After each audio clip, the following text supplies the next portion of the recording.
All right. People are still coming in, I see. But nonetheless, let's get started. We have a very ambitious program today. Welcome everyone to the second edition of our Free Flow webinar series. The first part of which took place at the International River Symposium last year in Vienna.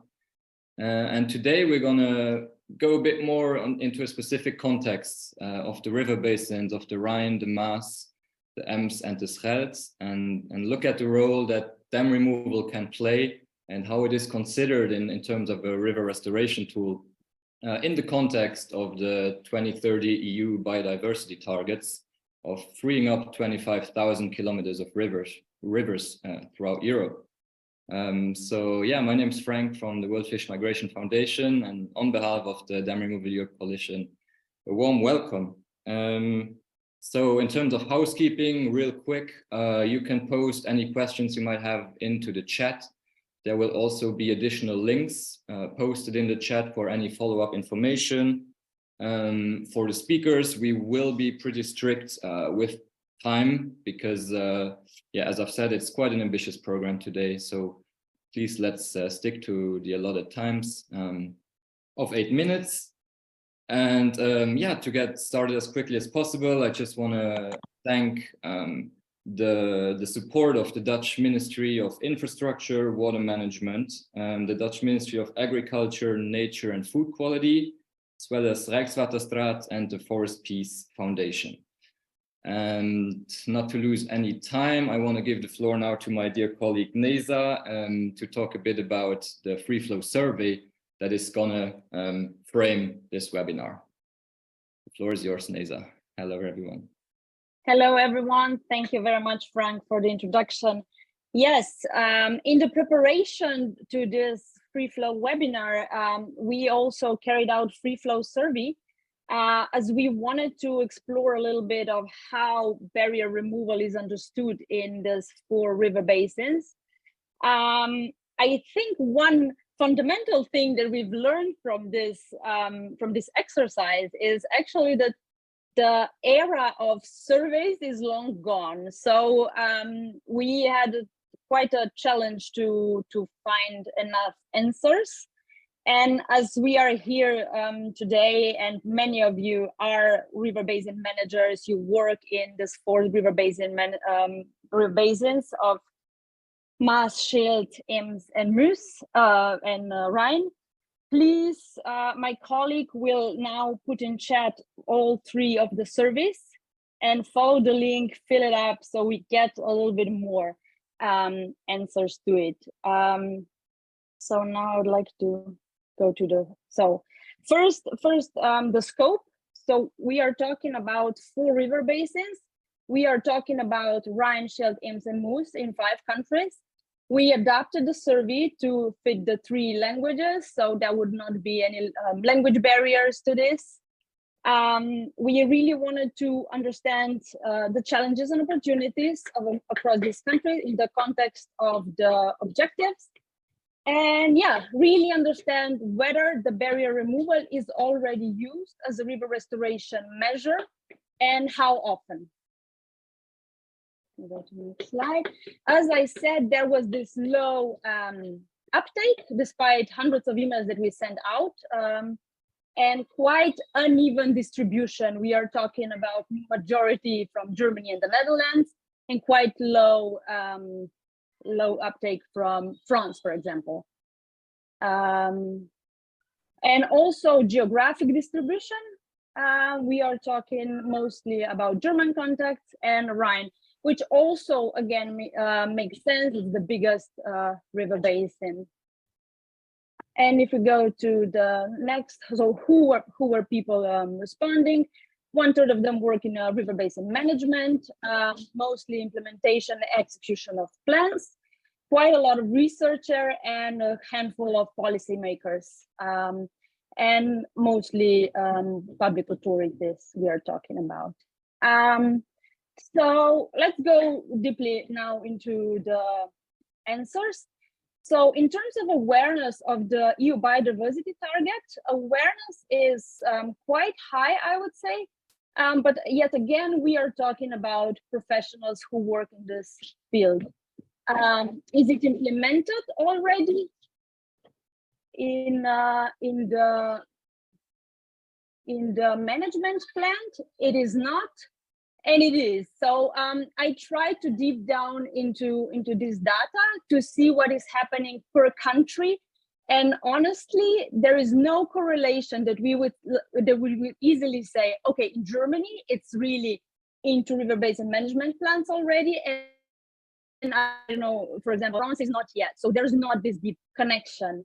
I would say that right now it's more on the level of river basin managers, how they want to incorporate it. And we'll go now to the next slide.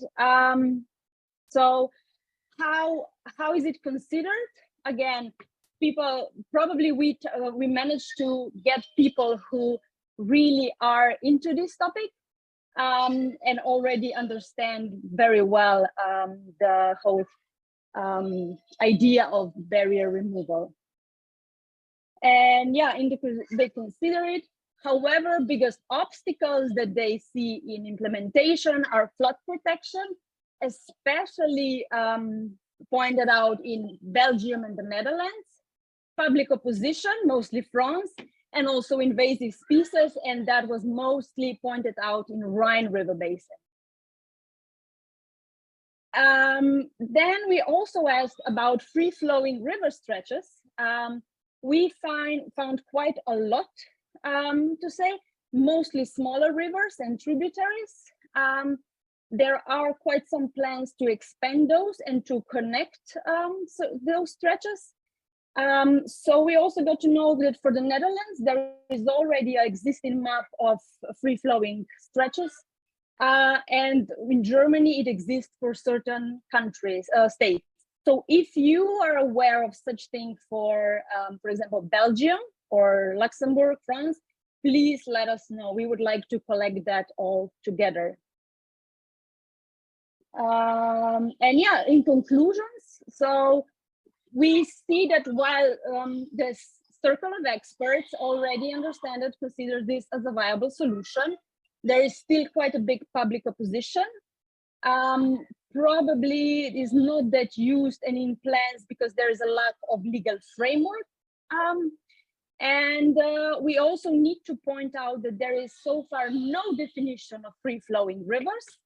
Like European global one, it is one in preparation, but yeah, that would be for now. And yeah, several small streams, we're going to focus on those, how to highlight the free-flowing rivers. Frank, that will be all from me.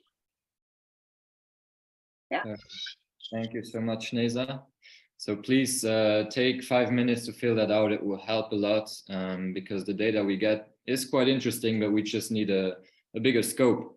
So next, let's move to our first country, to the Netherlands. So Wilco de Bruin is with us today. He is founder and partner at Oak Consultants, and he tell us a bit more about what the Netherlands is doing in order to get rivers free flowing again. Please, Wilco. Thank you. I'll start sharing my screen.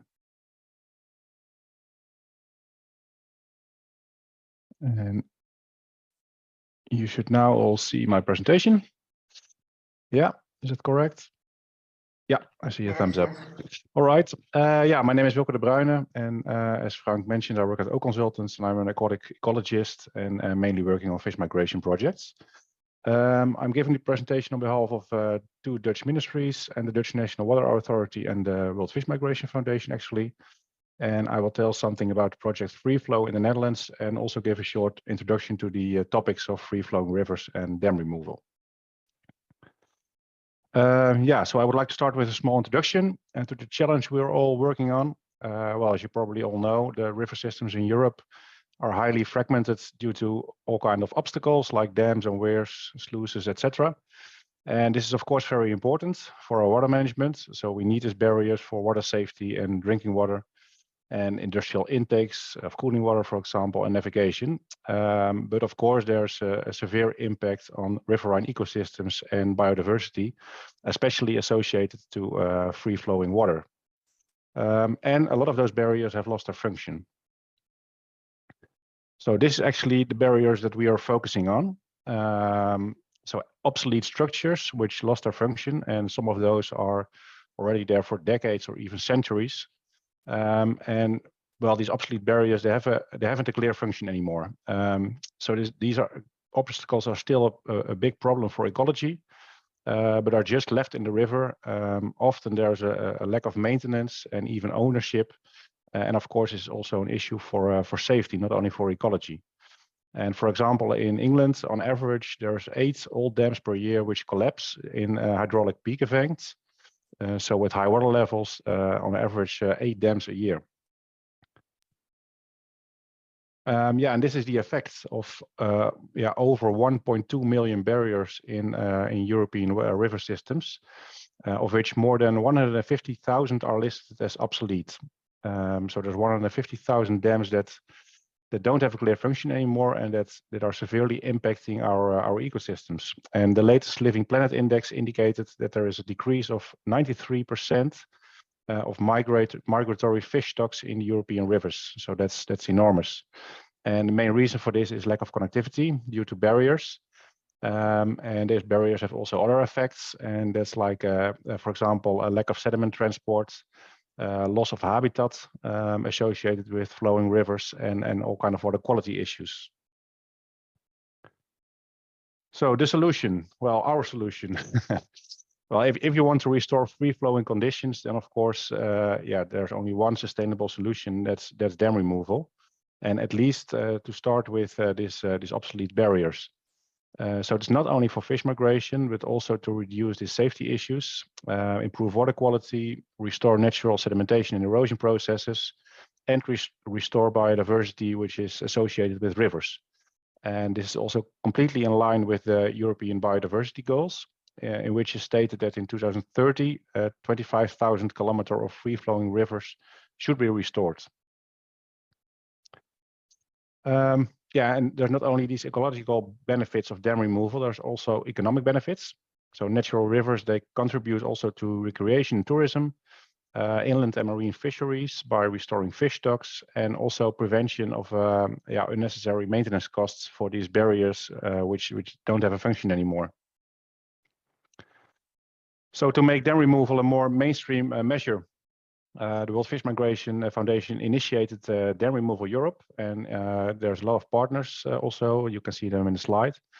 And why more mainstream? Well, that's because we noticed that some of our colleagues, they were afraid to talk about this topic, because removing dams is quite a sensitive subject when you're a water manager. Because when you want to manage the water, you need obstacles or barriers, sluices, weirs, etc. So by removing those, you're also removing maybe part of your work. So that's a sensitive object, but we really would like to change that. And our strategy for that is, well, we're of course not going to remove 150,000 barriers ourselves. That's the job of the water managers and also contractors and engineers. But we want to make this possible by promoting, funding, providing the needed knowledge, and especially showcasing. So make it more mainstream and showing what we're doing, and showcase this to a broader public.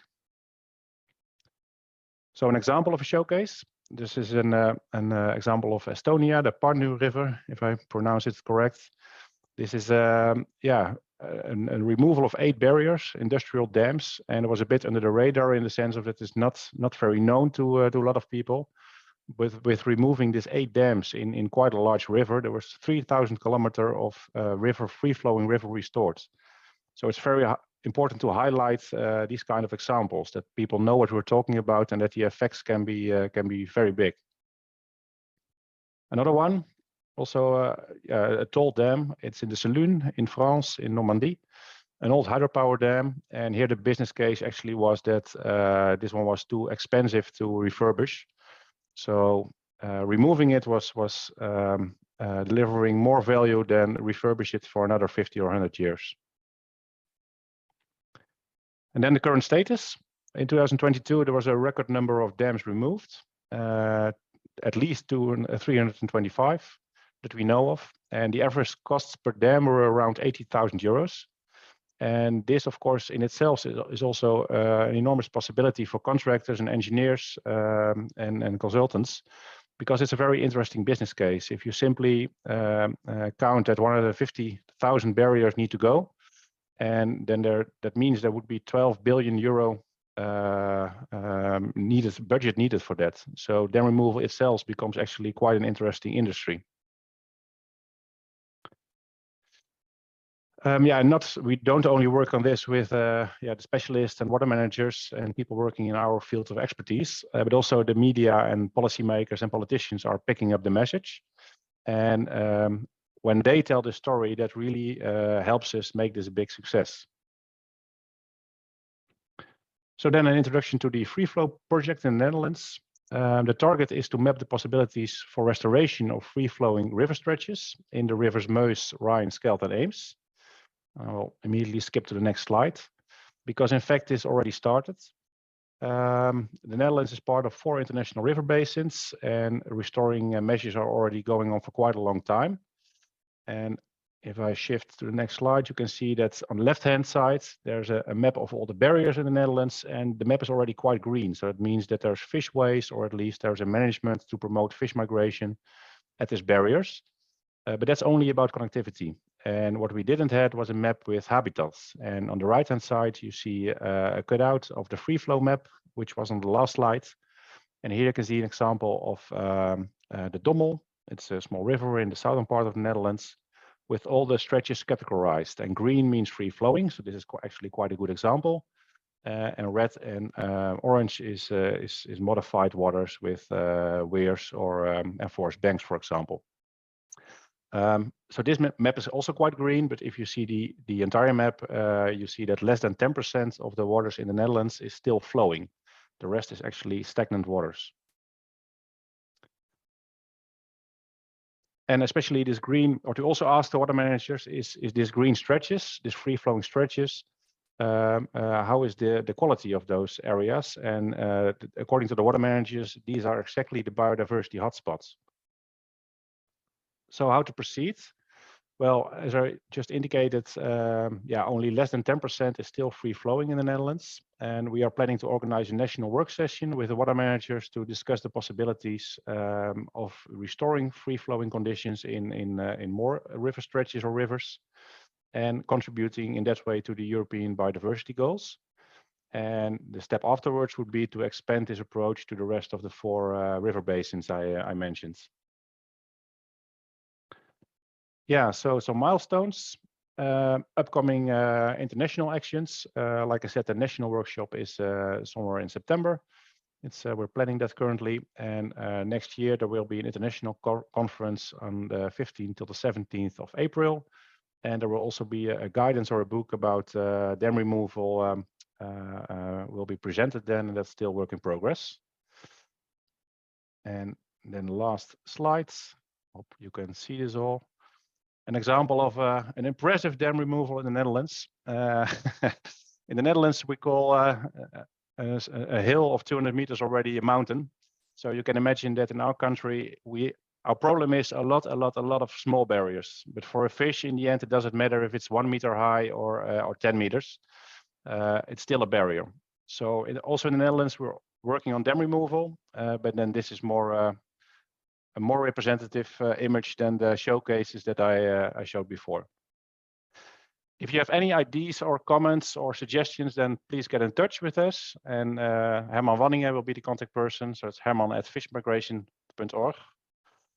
And if there's any questions for me now, I'm open for questions, if there's still time left. Thank you. All right, thank you so much, Wilco. I see a question here about the public opinion. It's moving fast. It disappeared in my chat now, public opinion. Would you comment?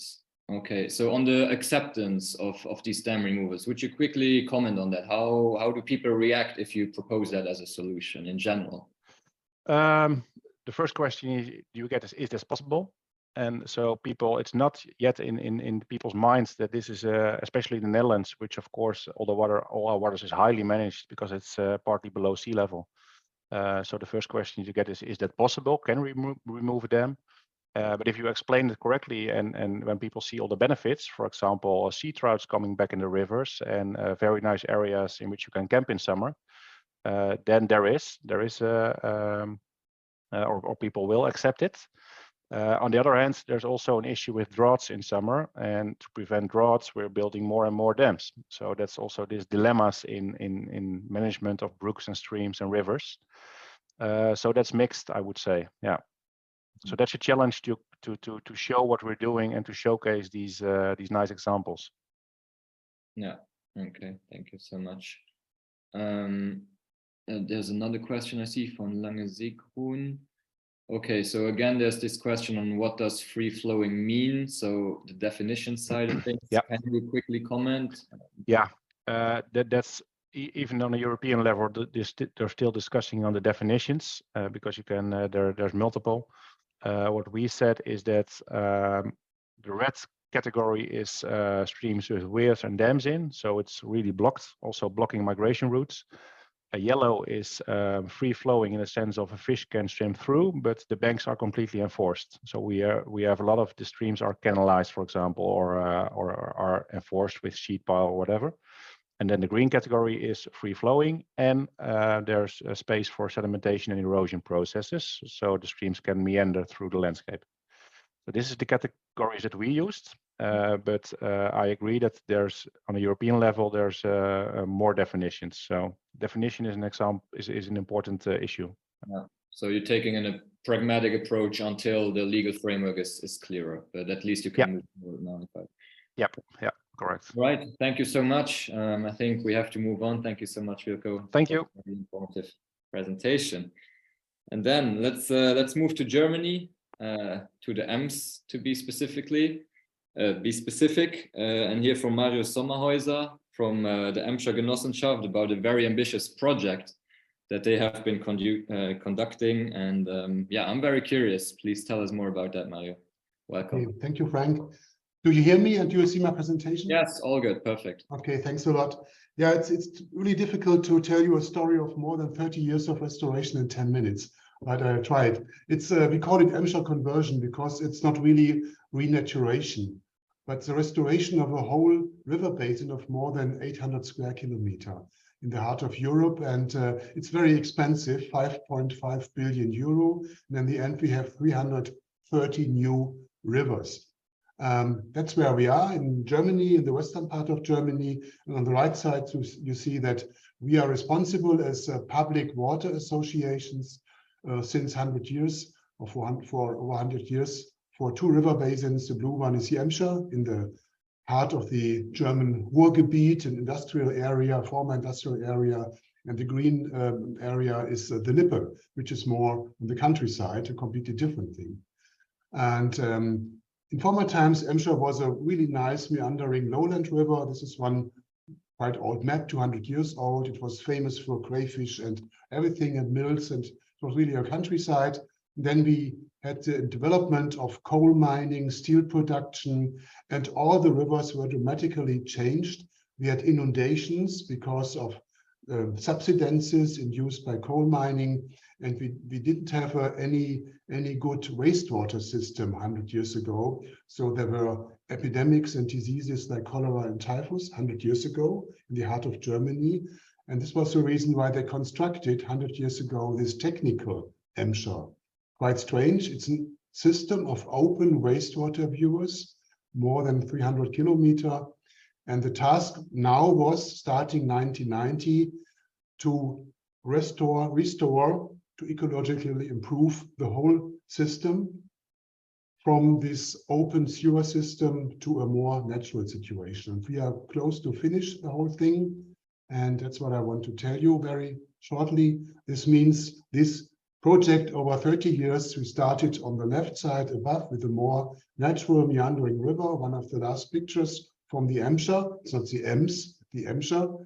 And you see a floodplain, and you see on the left side, on the bottom, the technical solution, quite strange. This is really, really technical.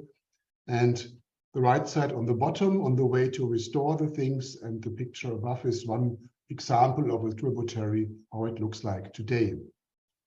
And this is a part of the Emscher in the heart of the Ruhrgebiet, close to Dortmund. Most of you may know Dortmund by name. This is how the river looks again, not in every stretch, but for example, here you see it's close again to the former type or reference conditions of the Emscher 200 years ago.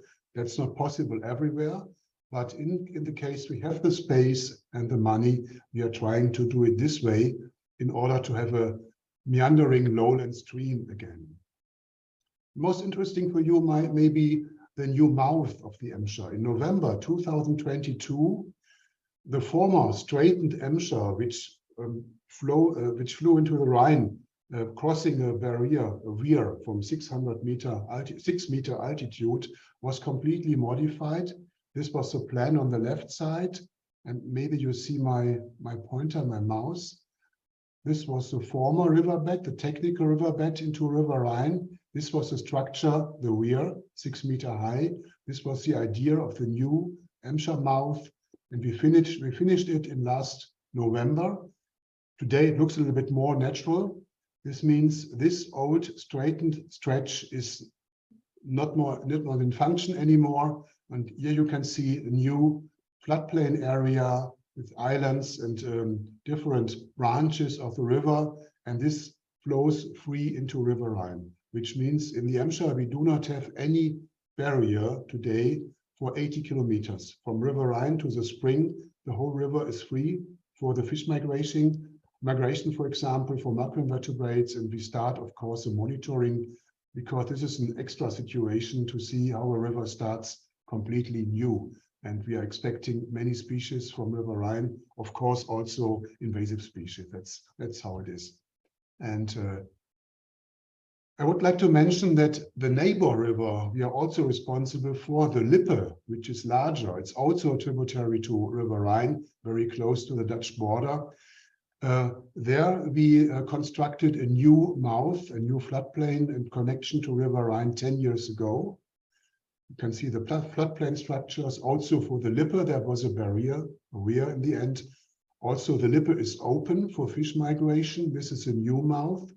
It's about 120 hectare, which is really a large one. And River Lippe and River Rhine are now connected hydrologically and also from biology. And for example, this is an aerial view of the new mouth of the Lippe. And I show you this also to give you an idea how it could like in the Emscher in a few years. So both rivers are now really connected to the Rhine. There is no barrier at the end. I have to fill it in your questionnaire, of course. I didn't it yet, but I will add it to your questionnaire. And my next task is that River Lippe, which is relatively long, 220 kilometers, there are still 7 dams in the middle of the river. Very problematic because the river is standing, we have oxygen problems and so on. It's a very hard fight to remove the dams because in Germany we have this new discussion about hydropower, Ukraine crisis, energy, you can imagine. But this year we are starting with the removal of the first dam in River Lippe. But we think that for the removal of 5 years, we need 10 years because it's really the big ones and we have these many, many problems. So this was not only about Emscher, it was also about the neighbor river, the Lippe. And our monitoring, for example, for River Emscher, this slide here, today we have 32 fish species in the Emscher, but this was before opening the weir to River Rhine. So now we are expecting far more fish species from River Rhine. And in comparison to the time we started the whole restoration project in Emscher, 1990, until now, the number of invertebrate species increased by a factor of 3. So we started with 150 macroinvertebrate species in some remaining short stretches in the Emscher basin. Today we have about 450. So this is also a result and a success of the restoration of the whole basin. Okay, this is my contribution. for this moment. Thank you very much. Thank you so much for the very nice introduction to the EMSHA project, of course, not the EMS. Maybe we take a quick question very briefly. Did the extreme flooding in 2021 impact the public opinion or the government stance on this, on restoring meandering rivers, was a question that came up. I didn't get it completely, sorry. Flooding in 2021 in Germany, that was quite extreme. Do you think it changed the perception from the public or the government on restoring the rivers? Are people more in favor of it, or are they more skeptical because of flooding, maybe the risk? The low water situation and so on. No, and that when there were the very heavy rains and the flooding. Okay, sorry. Yes, on one side, this flooding problem, on the other side, a new problem, the drying out of rivers in summer. Both situations are really, let me say, a contribution, a push for restoration of rivers, because we are convinced, and we try to convince the people, our members in our water association, that restoration is the right way, the no regret solution to make rivers strong against flooding, and especially also strong against low water flow and drying out. Okay, well, thank you so much. I think there was one more question in the chat. Maybe, Mario, if you have time, you can take a minute to answer it there. We'll have to move on. Thank you so much. And I can answer it. Okay, in the chat. Perfect. Thank you very much, Frank. Thank you. Okay, we're gonna stay in Germany, and I'm pleased to give the floor now to Mrs. Katrin Schmidt from the German Federal Institute of Hydrology, who'll tell us more about the work that EcoStat, the EcoStat core group, is doing at the EU level, and also a bit more about what the situation looks like in Germany. Welcome, Katrin. Thank you, Frank. I'm happy to be invited here. Thank you. I'm also happy to see that there's another core group colleague of mine joining in here. Hello, Sophia, and yeah, as well other German colleagues that are well known. Okay, I will share my screen and share some informations on behalf of the core group work in progress.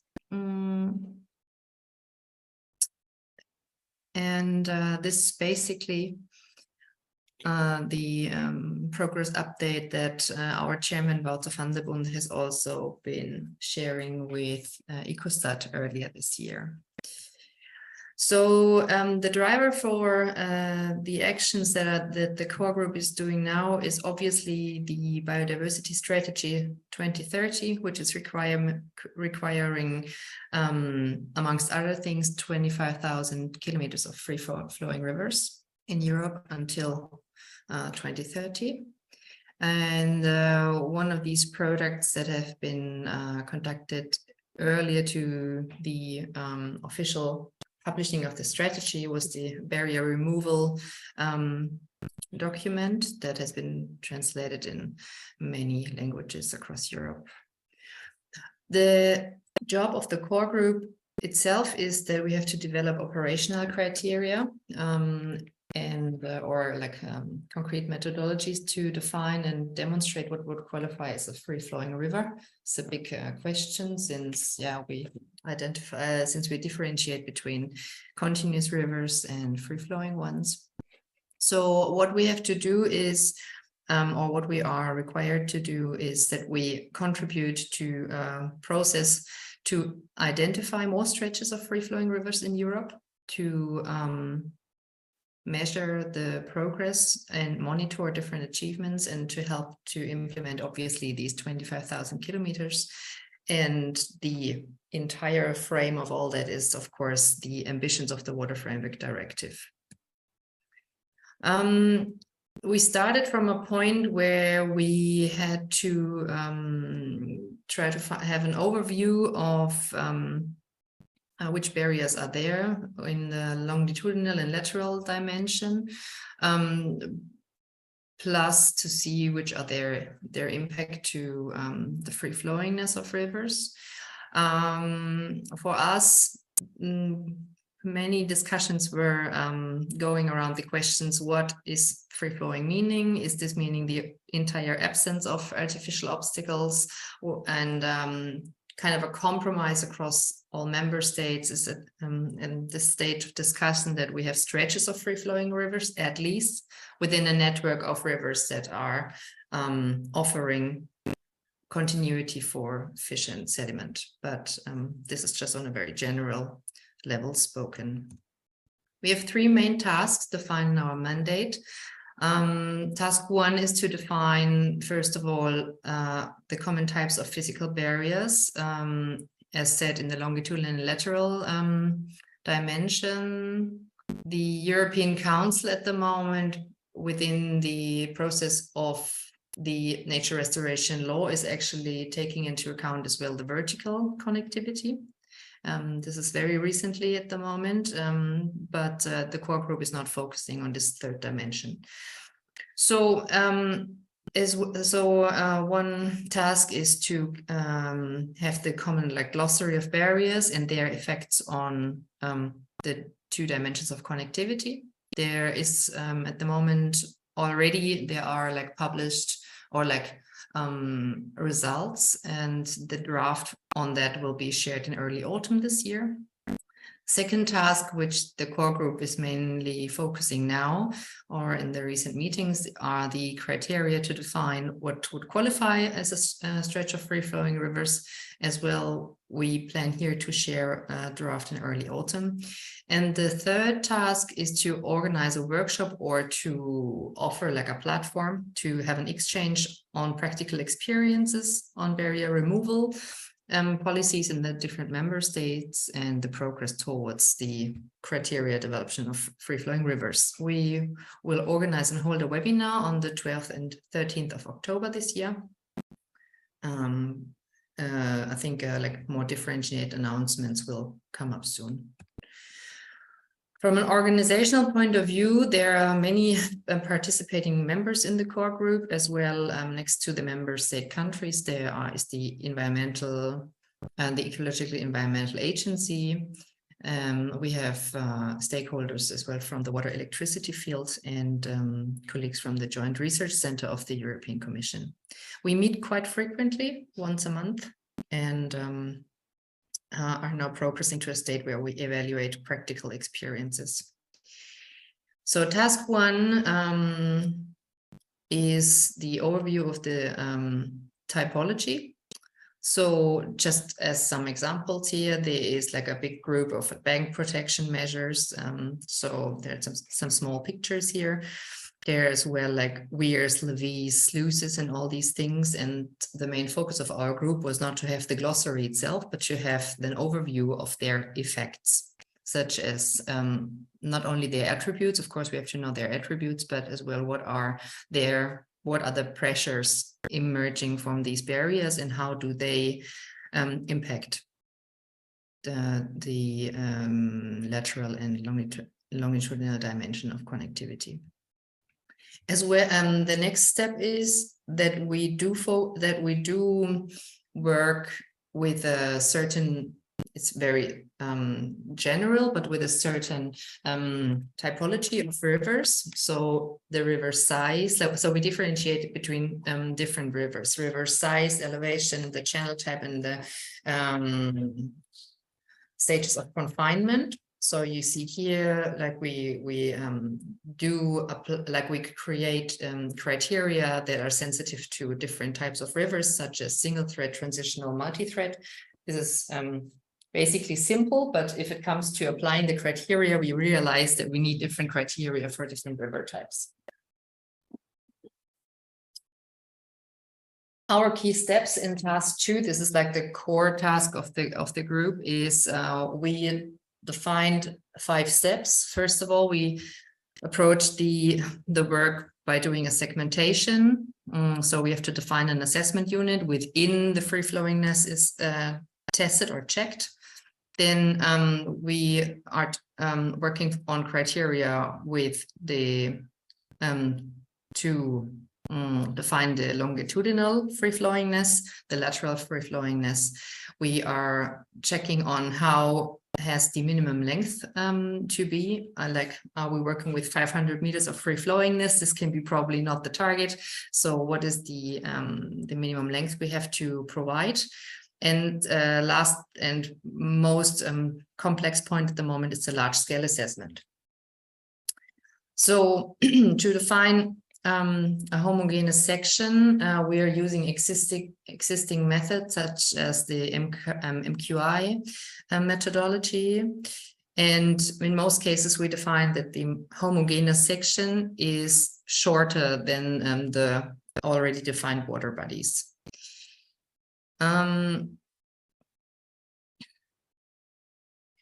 So the, once the homogeneous section is identified, we are coming to the next step, which is dealing with longitudinal connectivity or free flowingness in the longitudinal dimension. So there are different requirements from the actual state of discussions out of the core group on the longitudinal dimension. And we, from a very technical perspective, we're looking on the criteria for fish, like free flowingness with regard to fish movement and for sediments. So for fish, the presence absence of barriers that have an impact on fish in the section, corresponding to the barrier typology needs to be checked, and as well the presence or absence of physical discontinuities due to hydrological alterations needs to be checked first. As well, with regard to sediment, it is important to check the presence or absence of significant structures that are limiting sediment transport. And the data needed is, of course, the location of the barrier and the longitudinal connectivity itself. How many slides do you have left, just to know, Katrin? Oh, sorry, am I out of? Oh, like we're getting there. We're a bit over time, but yeah. Oh, okay, yeah, I try to make it short.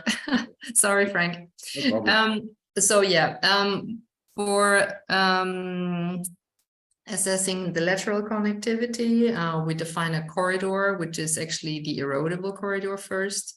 And this is 1 to 2 times the channel of the width. And within this corridor, we calculate the entire, the sum of length of the barrier that is limiting lateral connectivity and compare it to a threshold that is not limited by any barrier.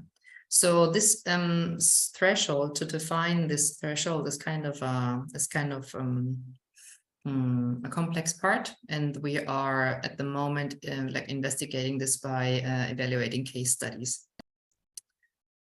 This is another way of demonstrating how we calculate the lateral connectivity comparison, existing barriers to non-barrier stretches.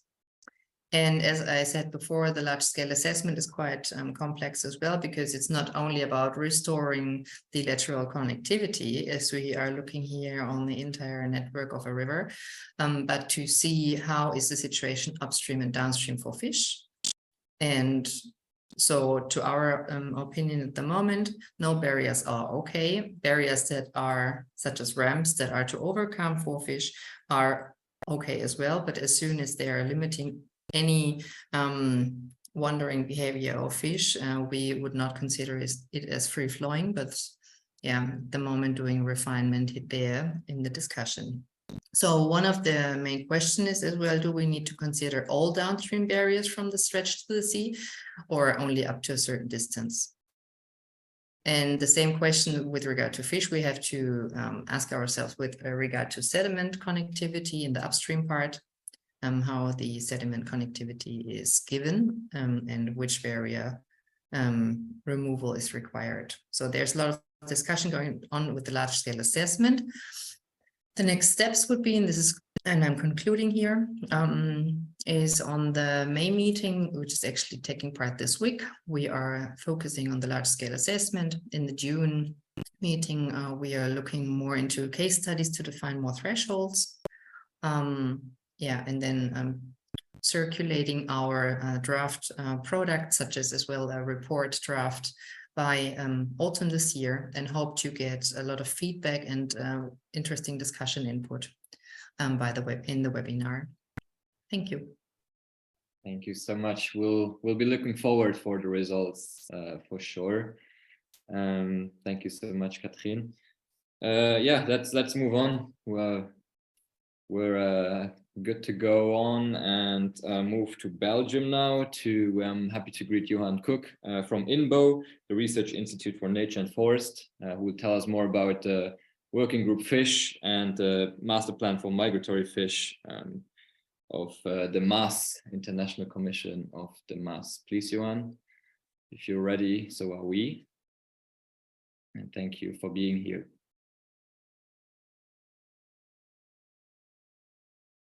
Okay, thank you, Frank. So I will briefly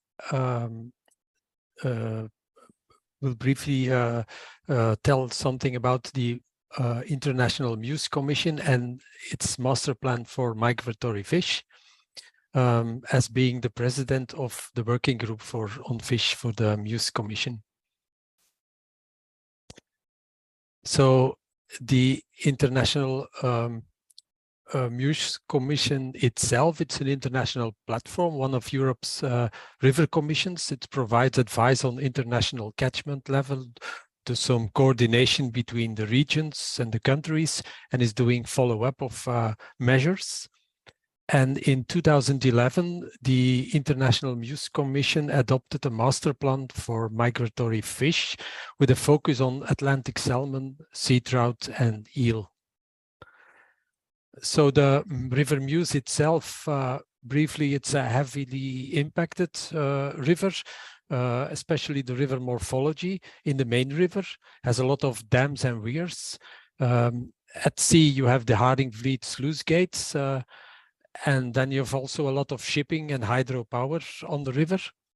And there are several hundreds of weirs in the tributaries. But as we have also seen in the free flow survey, there's a large amount of natural free-flowing rivers in the tributaries, mainly in the Belgian and French Ardennes. So the master plan for migratory fish itself, it contains a program of measures with 6 actions, among which restoring the river continuity for upstream migration and improving the river continuity for downstream migration. And I will focus mainly on these 2 measures of the master plan. And the working group on fish is doing a yearly follow-up and evaluation of the program of measures. So restoration of the river continuity, there are 36 obstacles in the main river of the Meuse, and you see them on the map here. At the sea, you have the Haringvliet sluice gates, where there's now the project Kier, which is partial opening of the sluice gates during upcoming tide. But there are also a lot of fish passes, most of them technical fish pass, some of them modern state fish passes, some old fish passes, but also, as you can see on the map, the red spots are places where there is no fish pass, so no river continuity. On the Meuse, on the main river itself, there are 22 hydropower stations with an installed power of about 106 megawatts. And the measures that are taken at these installations for the protection of downstream migration of fish are screening, more fish-friendly turbines, more water over the weirs, but also temporary shutdown of the turbines. Not on all the power stations are some measures taken, but some of them already have them. on the follow-up of the master plan, especially regarding the reintroduction of Atlantic salmon. Since 2010, as you can see on this graph, there's an increase of the number of released juvenile salmon in the catchment of the river of the Meuse. But as you also can see, since 2016, there's in fact a decrease of the number of returning adult salmon. So this is not something that we see on the Meuse alone. Also on the Rhine and on other European rivers, there's a similar pattern. But anyway, the number of returning salmon is not in relation to the released number. So there are serious issues to handle, let's say, on the River Meuse catchments, and especially we think that regarding the free flow conditions, they are still insufficient. So, and there's a recent study of the commissioned by the Dutch Ministry Rijkswaterstaat on the efficiency of the fish passes in the Netherlands. So there are 7 fish passes in the Netherlands before upstream migrating fish reach the Belgian border. And the efficiency of these fish passes seems to be between 50 and 100%. Some of them function only on an efficiency of 50%. So with these 7 fish passes, the total efficiency for upstream migration for adult salmon reaching the Belgian border and reaching the Ardennes, which is their main reproduction area, is only 14% at the moment. So which means that when 100 salmon arrive in the River Meuse Delta, only 14 of them reach the Belgian border, and then they even have to pass 3 large weirs before reaching the spawning grounds. So there are serious issues regarding the free flow conditions. So is dam removal an option? I fear I have to say no.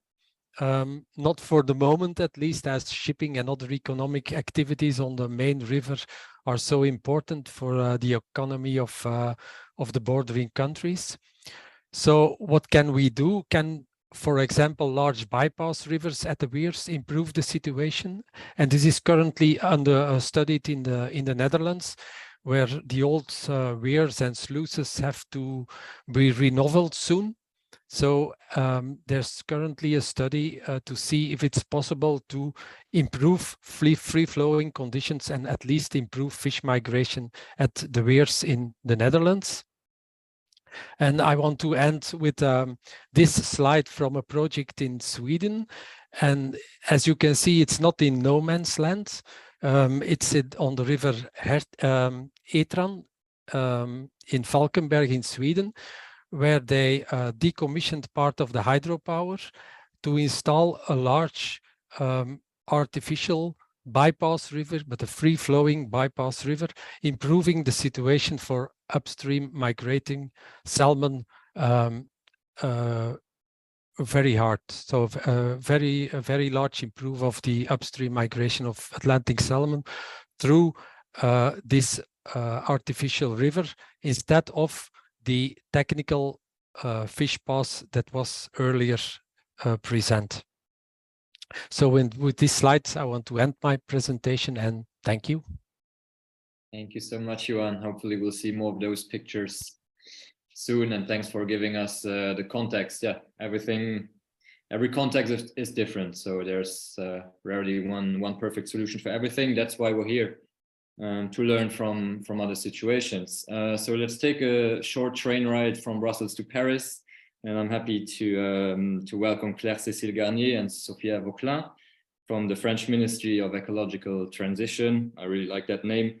More specifically, the Water Agency and the Biodiversity Agency.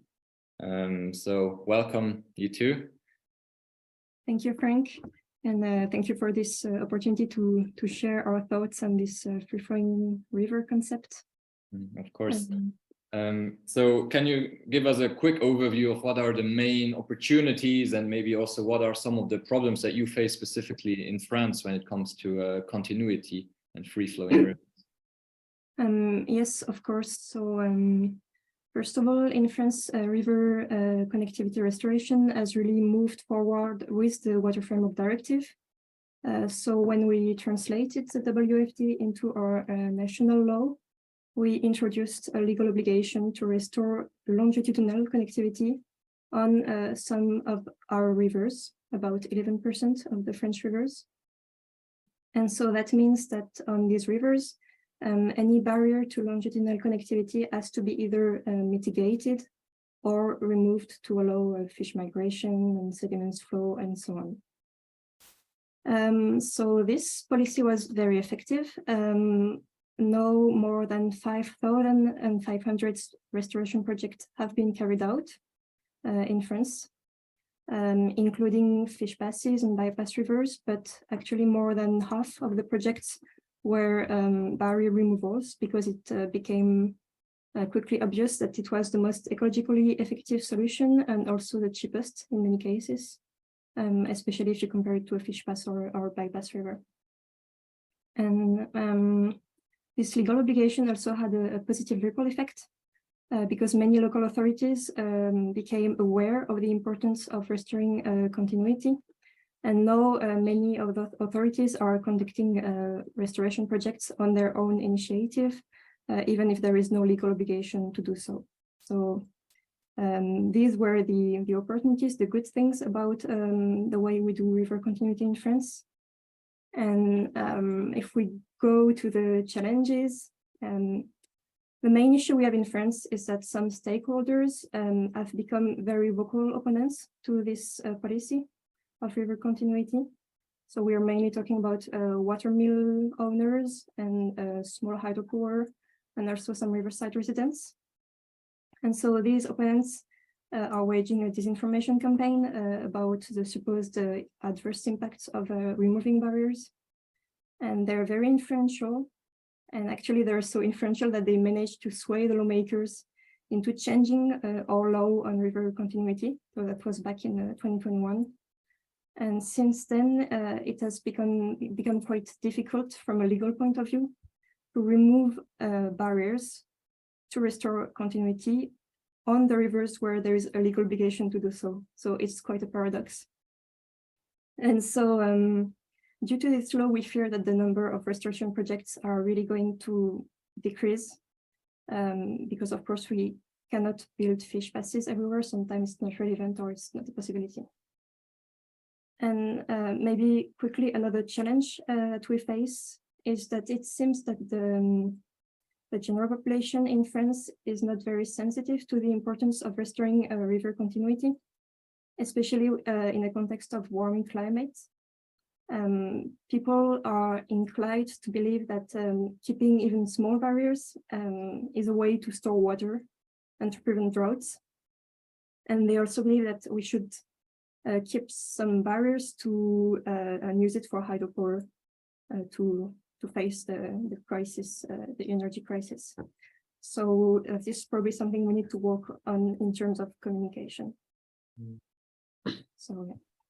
Yeah, I'm sad to hear about the misinformation that actually led to a change in the law. But yeah, we've seen this in other places. I think you're not alone there in France either.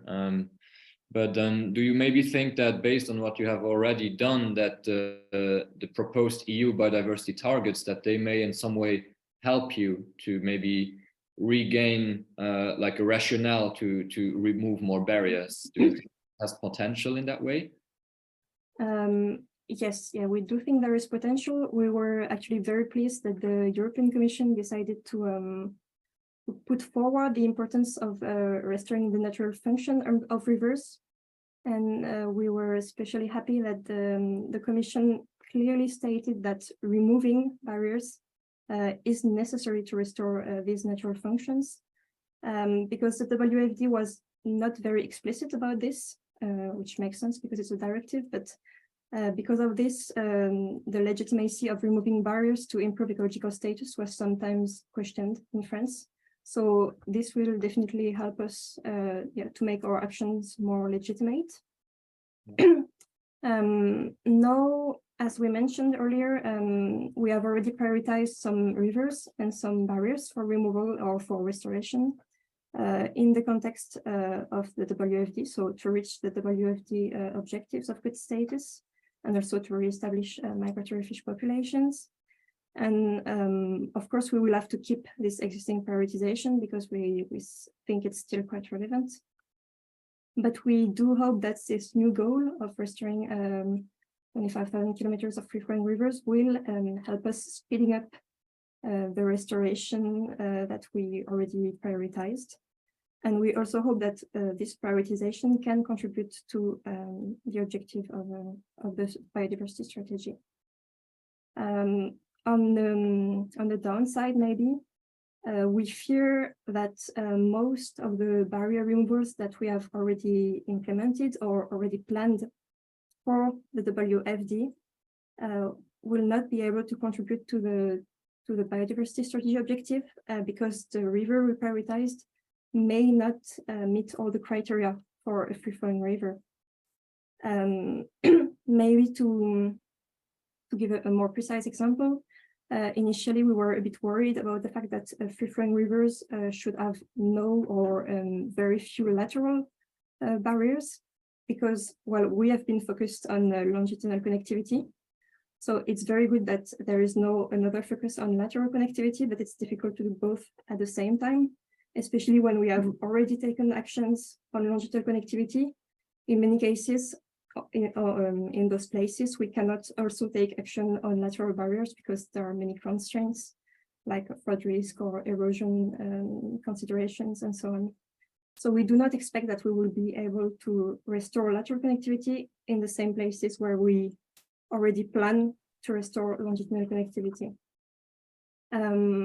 So if the restoration projects that we already carried out for the WFD can not be counting as free-flowing because the criteria are a bit maybe too restrictive, then we are not sure how much we will be able to contribute to this 25,000 kilometer objective. So maybe just to conclude, yeah, I'd like to emphasize that we do believe that the free-flowing river concept should be ambitious, of course, but we also have to be careful that it doesn't become too restrictive. Otherwise, our concern is that this objective will only be achievable by implementing measures on rivers that are already very little impacted or in good status. And if that is the case, then it may become difficult to explain to the general population why we are taking actions on rivers that are already in good or very good status, when there are other rivers in less than good status that need more urgently those measures. Yeah. So yeah, we're very enthusiastic about this new objective, but we think that we need to find a balance between ambitious but not too restrictive, so that it can really be an efficient way to promote restoration. Perfect. Yeah, makes a lot of sense. Thank you so much, Claire Cécile. Thank you. This very, very concise picture that you painted us of France. And if there are any questions, please put them in the chat. Maybe you both have a minute to stay and maybe answer those. Yes, definitely. Thank you so much. Perfect. Okay, let's move on. I would like to welcome Nadine Müller, this time from the Ems. She works at the Waterways and Shipping Authority of the Ems Nordsee, and we are very happy to welcome you here today, Nadine. Hello. Thank you. Yeah, I'm also happy to be there. Can you see my presentation? Yep, it's starting up, I believe. Or did we lose you now? Looks like it. Let's wait a second. If she's gonna be back, otherwise we'll have to move forward and come back to her later.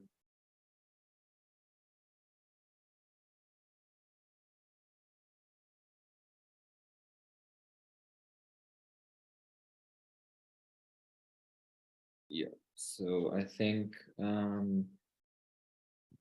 let's move forward. Is Didier de Hond, are you here? Are you logged in? Would you be ready? So we exchange both presentations.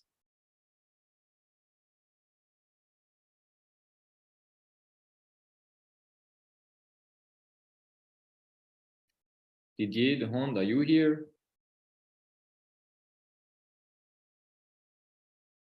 Also blank slate. What's happening now? I worked for 3 months on this program, and now everyone's leaving. That's perfect. So let's see if either Nadine or Didier can make it. Otherwise, okay. Véronique, would you be ready maybe to jump in real quick? Okay, no problem for me. Perfect. So let's just switch it up.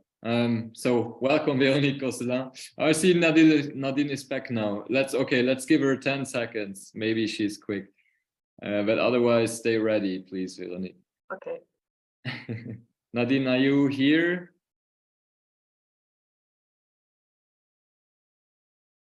And do you hear us? No, okay, we come to you later. Véronique, please, International Scheldt Commission, would you present us a little bit of the work that you are doing? Okay, thank you very much for the invitation. So I will share my screen or just a second. Yes.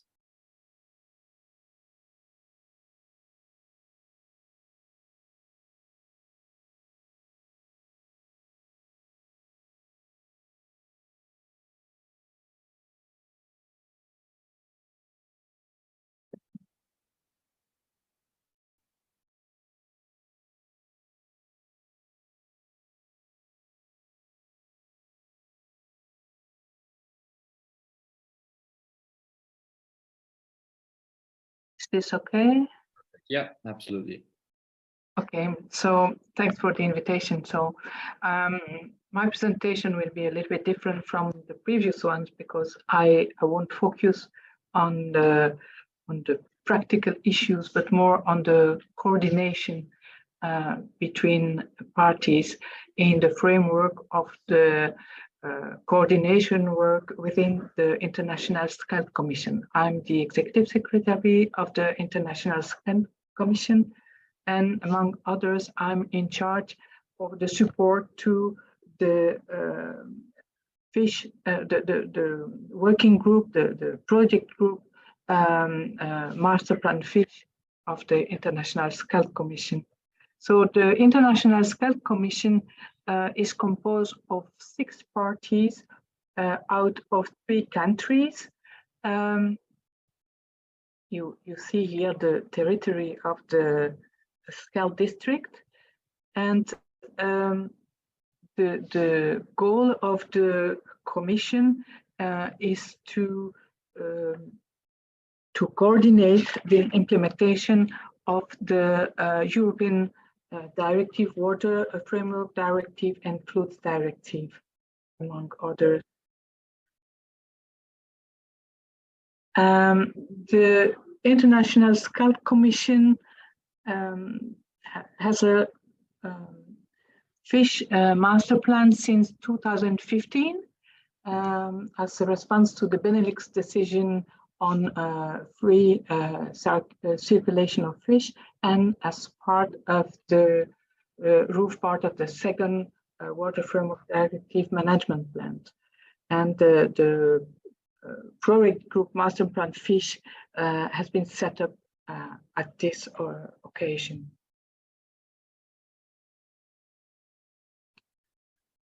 It's important to know that the Scheldt district is one of the most populated water basin, river basin in Europe, highly industrialized with intensive agriculture and river use for transport.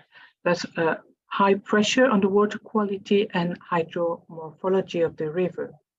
The Master Plan Fish provided a few recommendations to improve the situation of the water quality, especially for fish, and among others, to ensure upstream, downstream coherence, cross-border coordination towards a free circulation of fish with regular exchanges of information and knowledge between the parties in order to coordinate the improvement of the ecological continuity in the Scheldt district. So in this framework, the project group FISH developed a few coordination tools. The first one is coordination cards, which is mainly about part of rivers just along the border, so between two regions of or countries, depending. And these cards describe the characteristic of the environment, the fish present in these stretches, as well as the results of environmental quality assessments, or the ecological status, but also fish status, and the obstacles to the upstream migration of fish, as well as the measures taken by the parties or to be taken.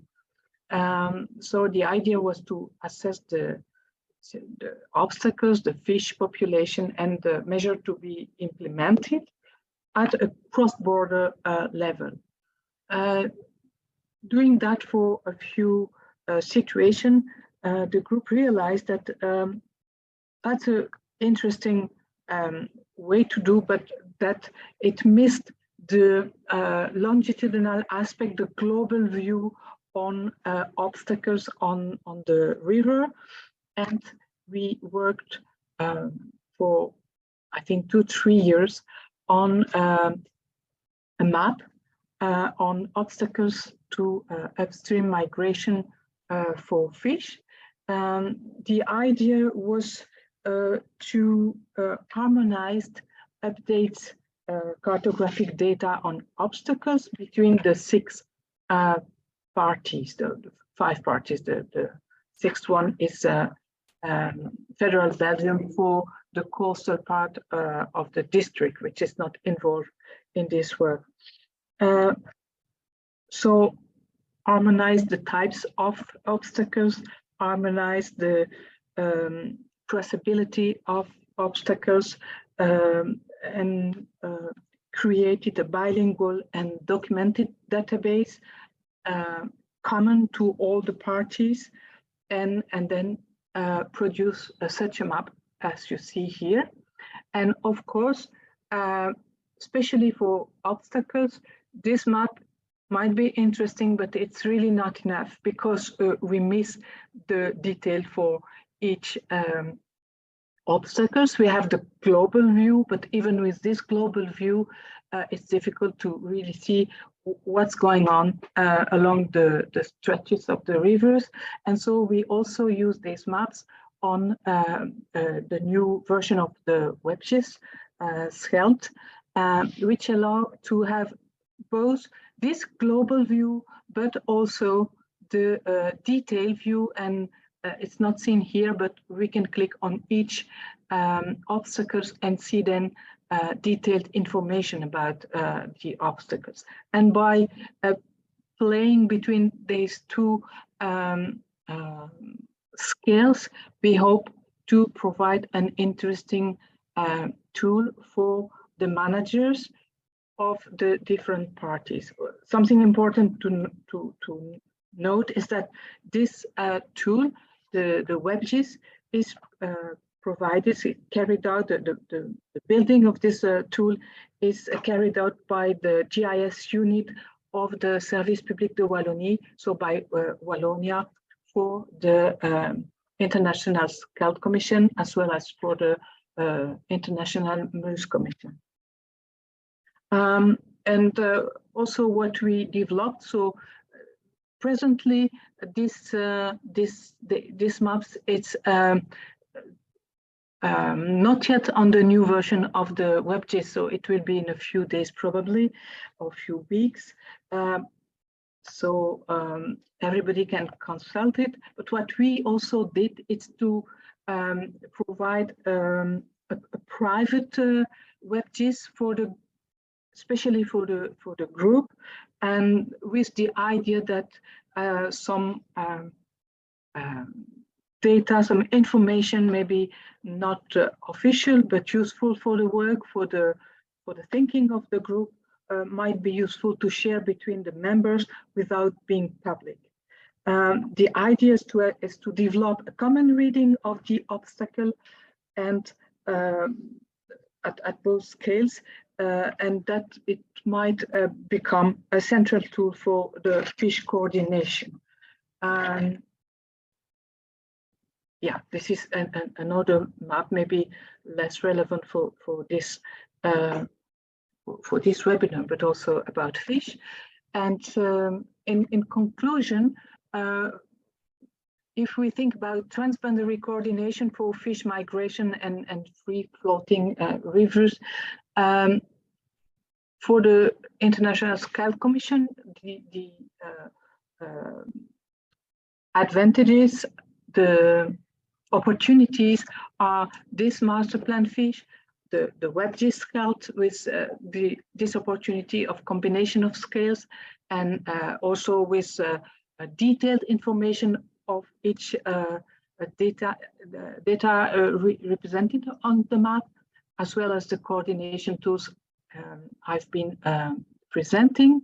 But of course, we face also some constraints, especially for this, the complexity of the resolution of fish migration obstacles, what means crossability or free floating, the definition applied by each parties or each situation might be different according to the type of obstacles, but also to the species of fish we want to consider. And so how do we get an harmonized map of crossability, still providing information? It means sometimes when we decided to put the information together, some parties may have reduced the information initially available just to be sure to provide the correct information and not too optimistic regarding crossability. So harmonizing data and presenting harmonized data, it's a challenge in itself. Then we talk about it today. It's a slow process and under the responsibility of the parties. And so for a group of experts working on that topics within the Water Commission, it might be a bit difficult because of this slow pace of progress. And finally, the availability of experts to work at that level, it's also a problem. But nevertheless, we hope that the tools we developed together might be useful for the managers and to plan the further progress in that matter. So I thank you for your attention. Thank you so much, Veronique, for giving us a great overview of the tools. Very nice maps. I think we can work with those, and also to showcase the important role of coordination, because that's, I think, is a key takeaway today. Perfect. Let's try again. Nadine Müller, are you there? Should we go to the Ems this time? Can you hear me? Yes, I hear you. Okay, I will try screen sharing again. Maybe Veronique. I can't do it. Yeah, Veronique. Sharing. Okay, perfect. Maybe now.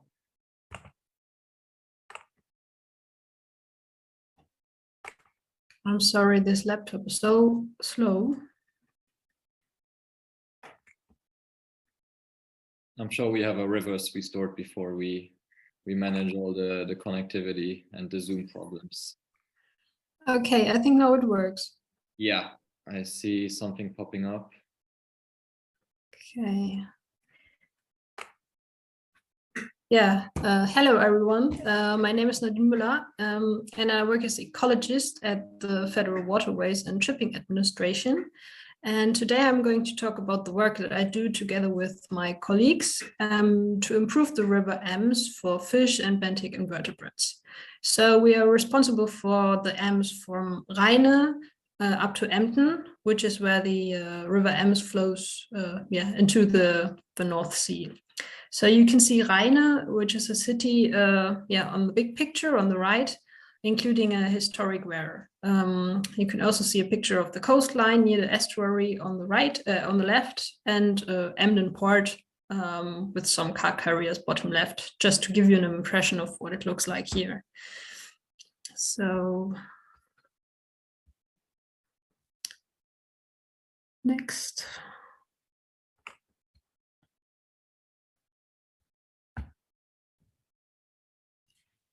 So our task within the Federal Waterways and Shipping Administration mainly deal with reaching the goals defined by the Water Framework Directive. So they include the fish passability as well as the improvement of hydromorphological conditions. And the aim is then to reach a good ecological potential as the Ems is defined as a highly modified water body. And to reach this aim, we also collaborate with others and conduct projects together. And one is the Master Plan Ems 2050. And I think it's similar to what Johan told us about the Belgian Master Plan. And another project that we are involved in is a federal project called Blaues Band Deutschland. It may be translated as Blue Ribbon or Blue Belt.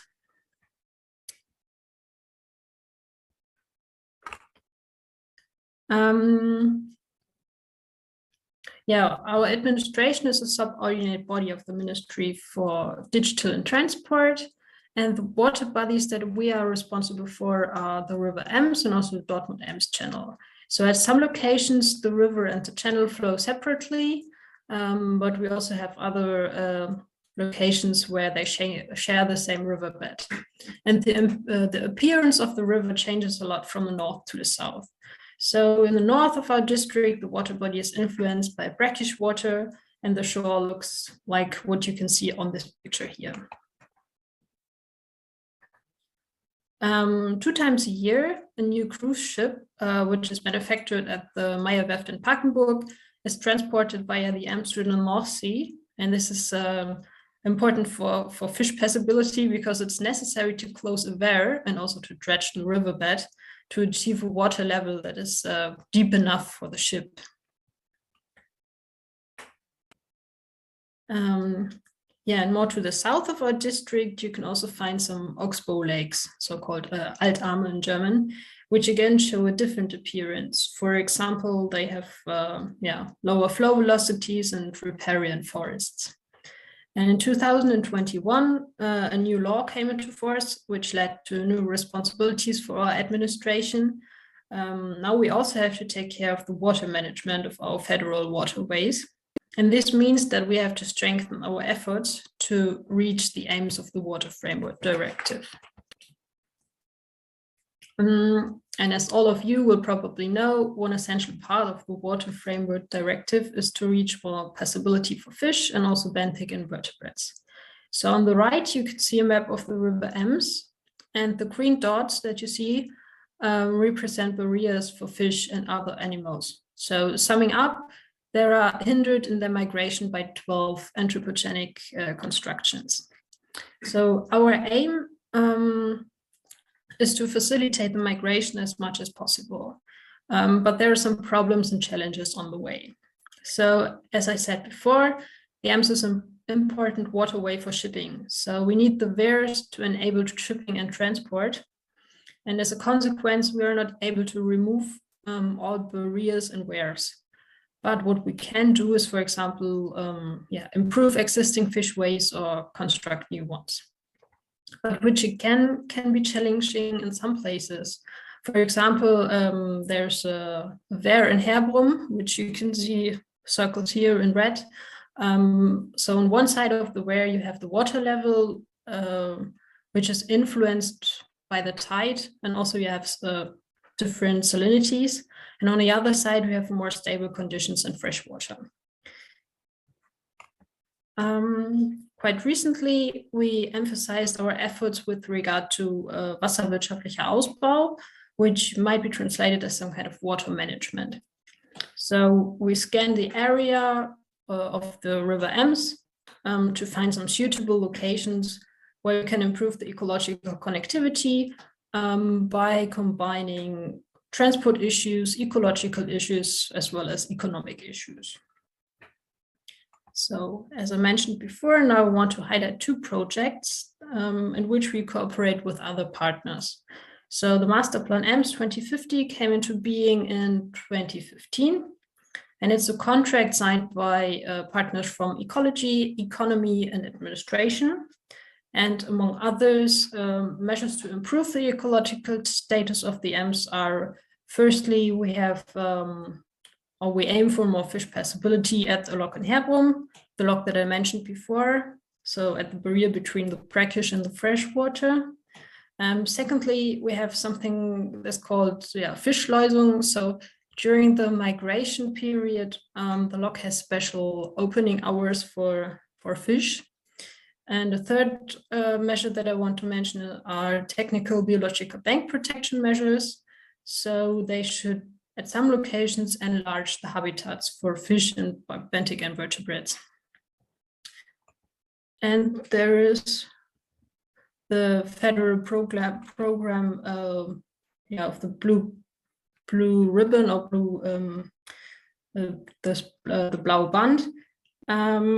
It's a cooperation with the County Emsland, and the project includes several measures, and we are involved in some of them. So, for example, the measures should support the development of floodplains and, again, the habitats of fish and invertebrates. And you can see some examples on the right side of this slide.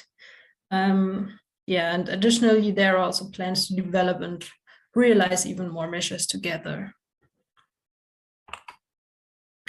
And beforehand, I was asked to inform you about the implementation of the EU Biodiversity Strategy. The responsibilities and tasks within our administration are not really set at the moment, but there are some working groups which develop strategies for implementation. And for example, there's the working group that Katrin Schmidt told us about before. So the work that is done by her and her colleagues. Summing up, there is still a lot to do, but I think we are on the right track. And thank you for your attention, and thank you for giving me the opportunity to start again. Of course, we are very happy to have gotten a picture of the Ems. Thank you so much, Nadine, and have a great day. I have to excuse Mr. Didier de Hond from the Flemish Environment Agency. There were works in his street and somehow the internet cable must have been destroyed. So you can find this presentation later on our website that we will send you a link to in a follow-up email, so you can still look it up. And with that, we can then, with a little bit of, we have 10 more minutes. I'm sure if you guys can make the time. So I'm happy to welcome Karol Molitor from the Water Agency in Luxembourg, my home country. Welcome, Karol, and so happy to have you here. Yes, thank you, Frank. Hello to everybody. I try to share the screen. Okay.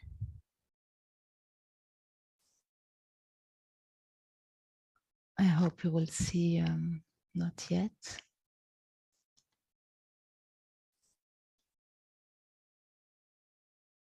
Share.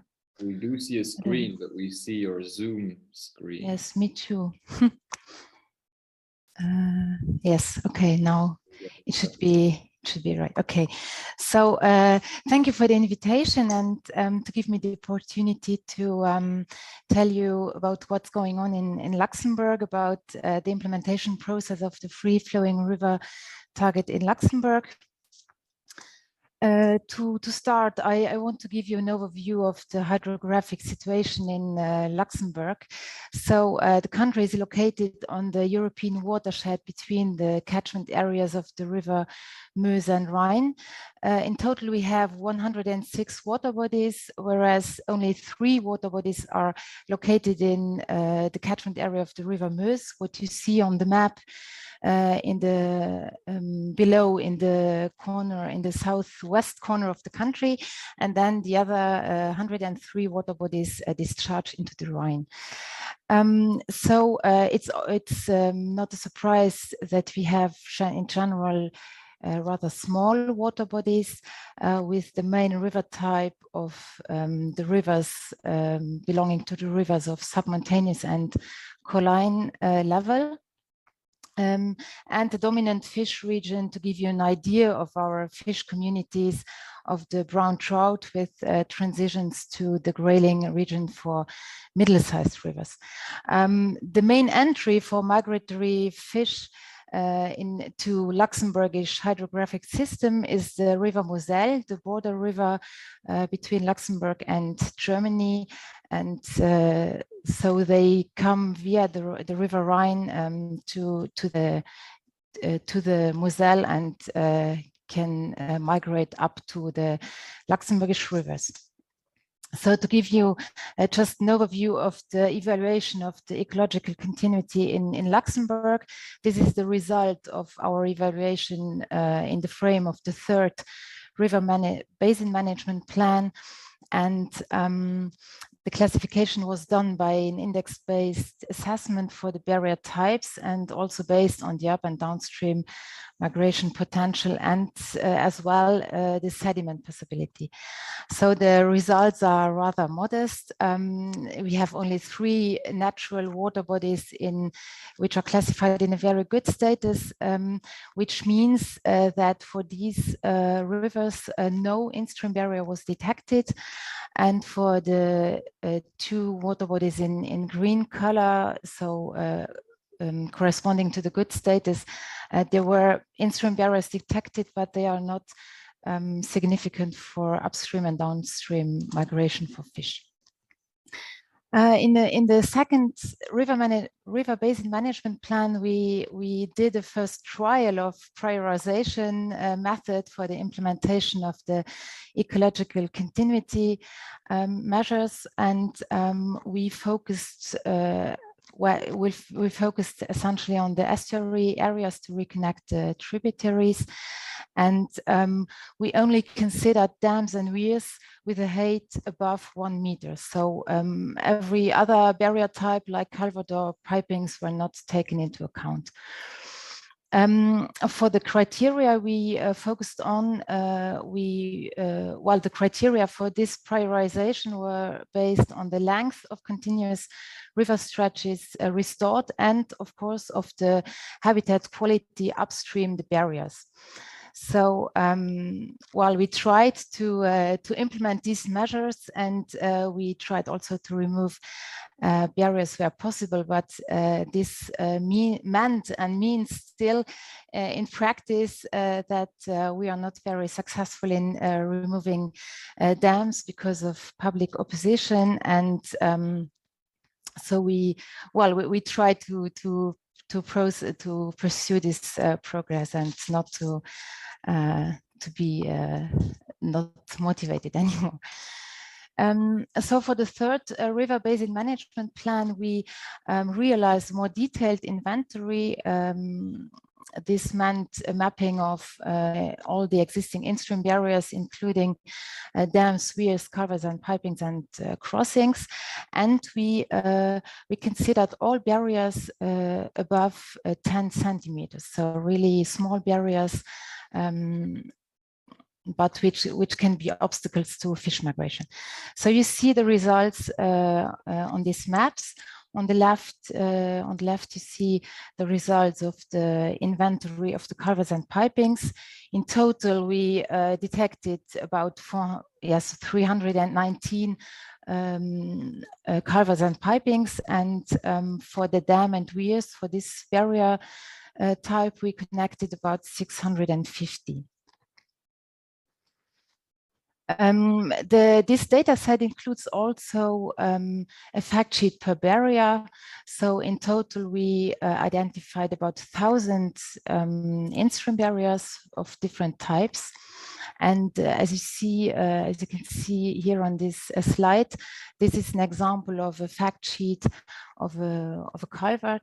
Of a culvert, and these fact sheets comprise many informations like pictures of the upstream and downstream perspective of the barrier type, as well as the location, the dimensions, the construction type, and also a short evaluation of the up and downstream migration and the sediment passability. The same was done for dams and weirs, as you can see, also including the dams or weirs with existing fish passages, because you never know, sometimes there is no use anymore for the barrier, so that these would be potential candidates to be removed at long term. But we do not only collect data, but try also to be active in practice. So in 2020, we removed a barrier in the river Ernst Noir, but as I told you before, it's rather difficult to convince people to do it, especially because of the public opposition and the opposition of the owners of the weirs. Right now, we are trying to develop a free-flowing river segment map, and we are at the very beginning. So we just did a first map based on different length classes. This map does not focus on ecological criteria, so this will be the next steps. But as you can see on the pictures below, there are some barriers which are really like low-hanging fruits, which could be removed easily, whereas other dams are more complicated to remove and need more costs and project management plan. Well, to conclude, the next steps will be to analyze in detail the biological data sets we have in order to define criteria to develop the prioritization methods. And to give you an example, in the frame of the National Protection Nature Plan, we want to designate 12 water bodies as nature reserves, so that could be a possible criteria to prioritize these fishways or the restoration measures. And in parallel, we, in order to enhance the acceptance of the public, we want to do a communication and sensibilization campaign next year around the next World Fish Migration Day. So thank you. Super, thank you so much. You really do have amazing data in Luxembourg, I have to say. I already knew it, but it's always nice to see that. Thank you so much. I saw Josh Royd from the Nature Conservancy has a very elaborate question. So Josh, we saved your question, and I will put it forward to Carol at some later point, and she can answer with some time on her hands. We also don't want to keep people longer than is already the case. So thank you, Carol. You are officially dismissed, and yeah, I just want to invite everyone also to the 5th Dray Cafe that will take place on June 8th as well. Please, if you know of any drowning machines, which are low-head dams that produce some underwater currents that are very dangerous and have already caused quite a few casualties around the world, please also fill in the survey that will be put in the chat as well. Thanks to all the speakers, to the sponsors, to the team behind the webinar. And with the email, which will include the recording, the presentations, there will also be a very, very brief feedback survey. So we would be happy if you could take a minute to fill that out. And thanks again, everyone, for taking the time. Sorry for the slides delay, and I wish you all a great day. Have a good one. Have a great day. Thank you for joining us.